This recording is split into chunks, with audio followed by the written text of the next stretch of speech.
Before watching the video, don't forget to subscribe the channel and enable bell notification to never miss an update from us. Hello everyone, good morning all of you. This is Ashima Shukla and you're watching us on Entry channel. So what about this video that we have? This is a current affairs segment in which we talk about daily news events and the events are discussed rather than questioned so that the level of questions will be told to you as and when the news event comes. But more importantly, as the news events are discussed over here, therefore it makes it important for all the examinations. That is, we try to cover as many examinations as there are for you people so that it is not a completely exam oriented but a knowledge oriented video. Right, so we'll be learning a few heres and theres about what's going on in and around, and we'll be talking about only a few news events which are more important. Right, so we'll be beginning. For all those who want questions also, you can attempt the quiz, daily quiz, which is there. It's a daily quiz that happens on Entry app, right? So you can download the app from Google Play Store and you can attempt this quiz daily. It's a daily quiz of hardly 10 to 15 questions, and all you need to do is answer those questions, and that will help you keep in touch with all the news events that are happening. Right, so you can download that from Play Store, but as of now we'll be talking about our news events. So let's begin. The first news event that we're going to talk about is learning management system, which has been launched in Karnataka. So this is a new system which has been launched. What is so new about this one? So it basically combines the offline and online education to bring in more people, to connect in more students, to bring in innovation in the education. So let's have a look at what it is. First of all, it's a first of its kind initiative in the country which aims at digital learning encouragement and improving the gross enrollment ratio in higher education. So what is the purpose of it? First of all, how many is it covering? 430 government first grade colleges, 14 government engineering colleges, and 87 government polytechnic colleges are going to be covered under this initiative. Right, and they are going to enhance this by bringing in more PPTs and videos and quizzes and electronic study material that you get in the coaching institutes that you're learning. So whenever you purchase a course, you get all of these materials, right? So all of this material is going to be available for colleges and engineering colleges and polytechnic colleges as well. Right, so this is an approximation that this is going to benefit approximately 4.5 lakh students, and approximately 24,000 teachers are going to make an impact on learning via this. Right, estimated cost is approximately 304 crores or something, and it is going to be established in two ways. That is, first of all, 2500 ICTs enabled classes, and then learning management system based digital learning. So digital learning and ICT based classes, both of them are going to happen simultaneously. That brings in the new thing over here. But right now we were discussing over here about the gross enrollment ratio. What exactly is a gross enrollment ratio? Gross enrollment ratio is the number of students who are enrolled in an education system irrespective of their age. No matter what their age is, they can enroll in a particular education system. Like recently you might have seen SBI has brought in a few courses. Do you have to have a certain eligibility? No. You can enroll that course and learn the new things. Something like that is also going to come up. So the number of students which are enrolled in an education system, irrespective of their age, is the gross enrollment ratio. It's expressed in percentage of official school age population that is over there. Right. Apart from this, there is a survey that happens by Ministry of Education, which is All India Survey on Higher Education. This survey is done by Ministry of Education, and this survey last was done in 2019. Right, 2020 survey has not come out yet, but 2019 survey has been done. And according to the report of AISHE 2019, the gender gap has narrowed. As per the previous years, the gender gap in the number of females and males enrolling in the ratio in the education has comparatively decreased. Female students constitute to about 48% of children as of now. Females are approximately 48%. So the narrowing of the education system gender gap has comparatively happened. And surprisingly, the more girls were enrolled in Karnataka and Uttar Pradesh compared to other states in terms of higher education, right? The number of female students who are participating in higher education per 100 males has gone up to 95 in 2019. In 2018, it was 19. Now in 2019, it is 95 girls out of 100 boys. This is the ratio that is right now. That gives us a bunch that female education is also increasing or being promoted, right? Moving ahead to the next news event, that is child-friendly police station. Now, we all know about juvenile cases and stuff happening. So, since there are no police stations where the children can actually go and report a case or accept their guilt, so reporting a case and all can be done via these child-friendly police station. And this police station is being established in Pune as of now. Right. So what is the purpose of it? That is that the children can come and report in police station, or at least they can come and if any wrong thing has happened with them, they can report that also. Right? Who has provided the guidelines? Who is the one who is going to organize or see that how it is going to function? That is going to be done by National Commissioner for Protection of Child Rights, NCPCR. NCPCR is the organization which has given the guidelines for the NCPCR, for the setting up of child-friendly police stations, right?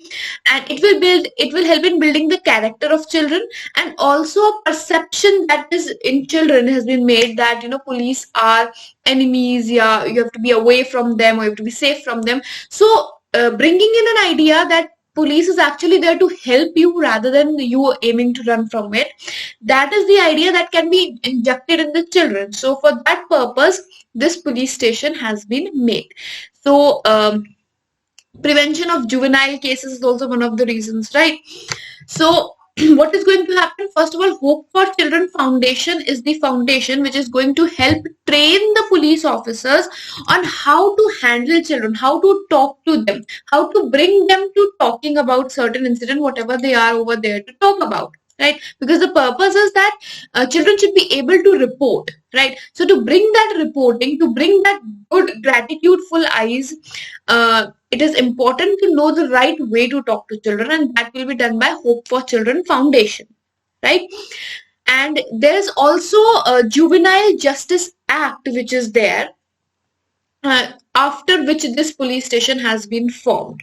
Right now, what is going to happen is there's going to be a separate room designated for the in the police station. There's going to be a separate room which is going to work only for cases in which children are involved, or children need to be interrogated, or children need to be talked to.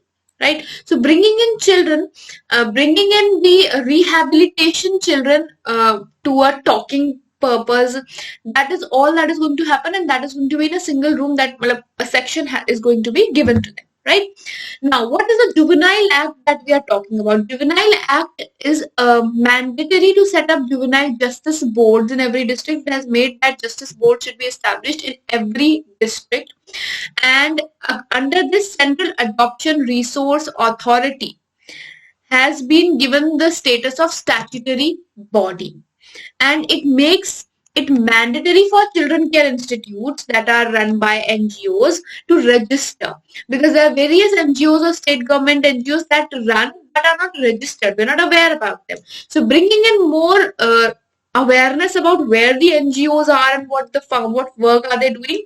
Therefore, it is necessary that they register, and this is under Juvenile Justice Act. Now, what is this Juvenile Justice Body, or board that we are talking about? A Juvenile Justice Board is a body in which children accused of a crime are brought in. Right, so it is a separate court for all the juveniles. So all the juvenile cases come in the Juvenile Justice Board. Who are juveniles? In India, any person who is less than 18 years of age is called a juvenile.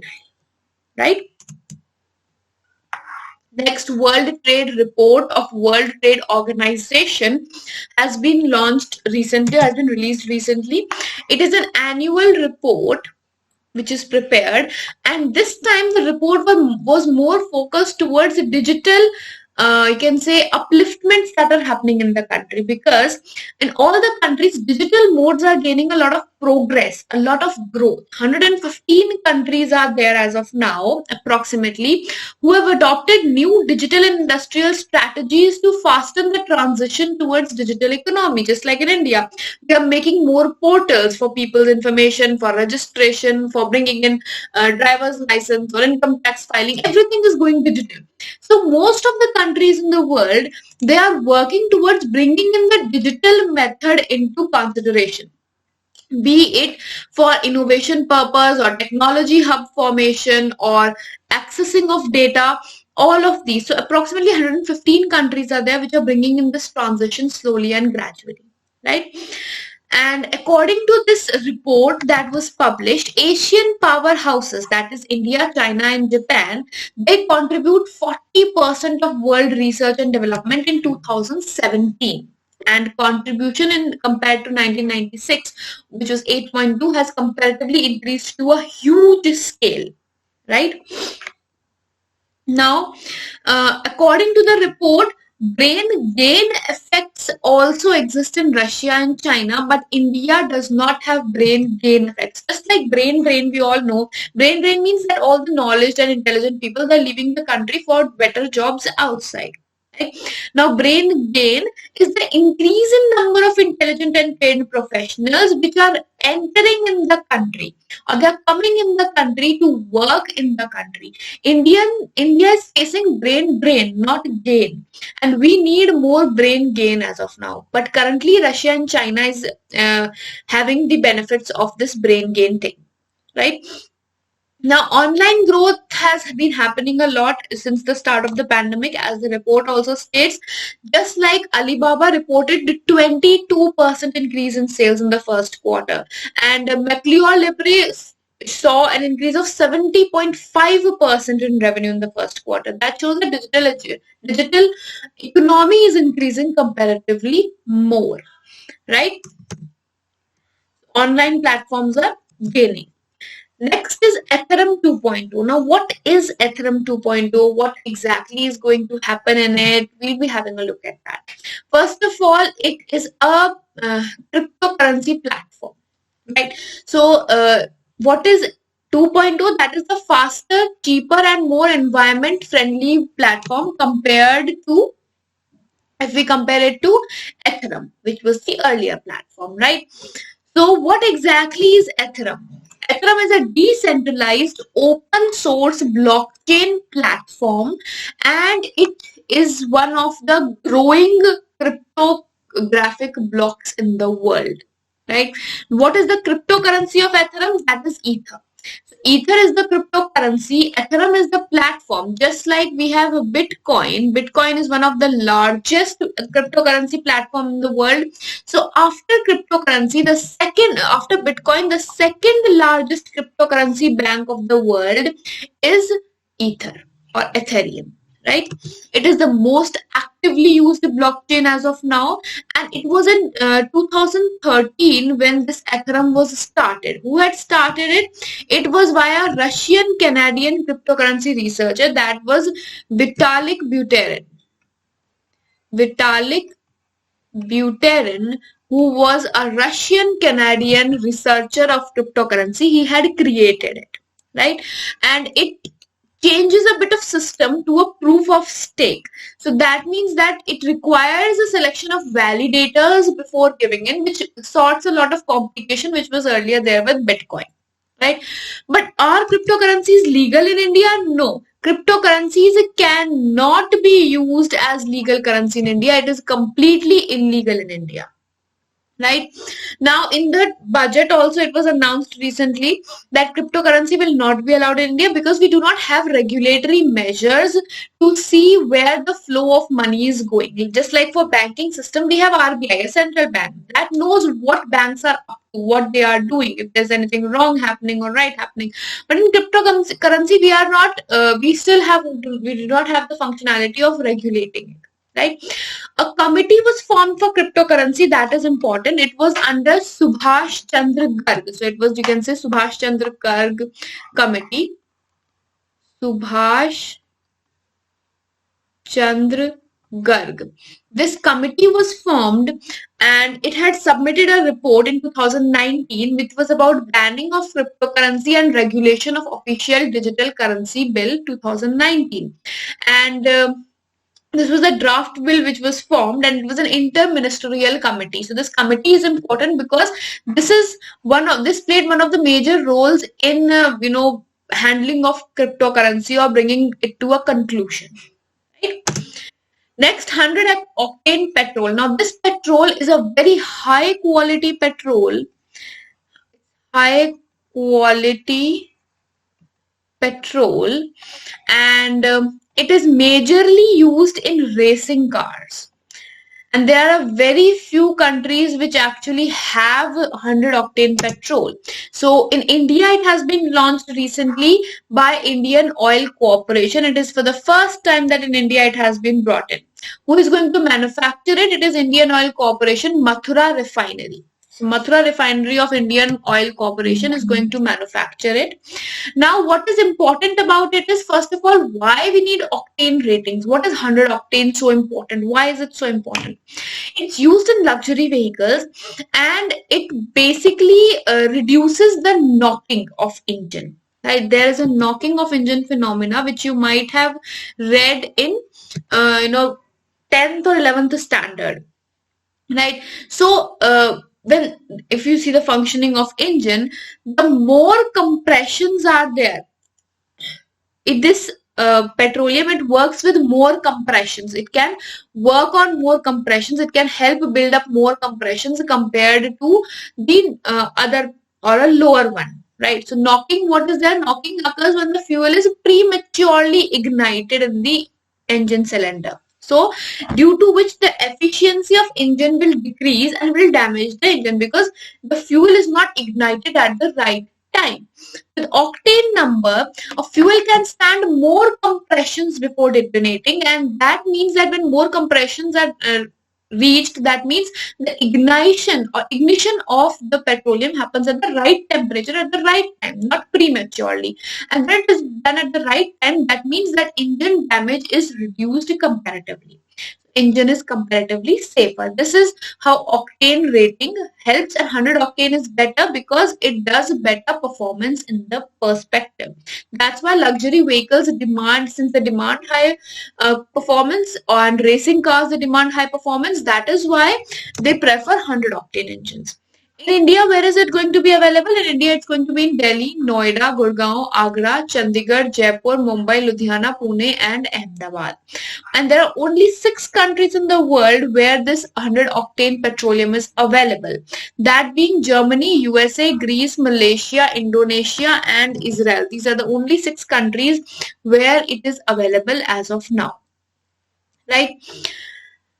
So we know what octane grade fuels will do, why it is helpful, where is it helpful, and how it helps the engine. We have all seen that and that going of it. We move to the next one, World Malaria Report 2020, which was released by World Health Organization. WHO has released this report, and according to it, India has recorded largest reduction in malaria cases in the Southeast Asia. In Southeast Asia, India has done amazing work. How much reduction has happened? Earlier, it was 20 million cases in India of malaria in the year 2000. Right? And so in 2020, what number have we reached to? Actually, 2019, not 20. 2019, we have reached to 5.6 million only.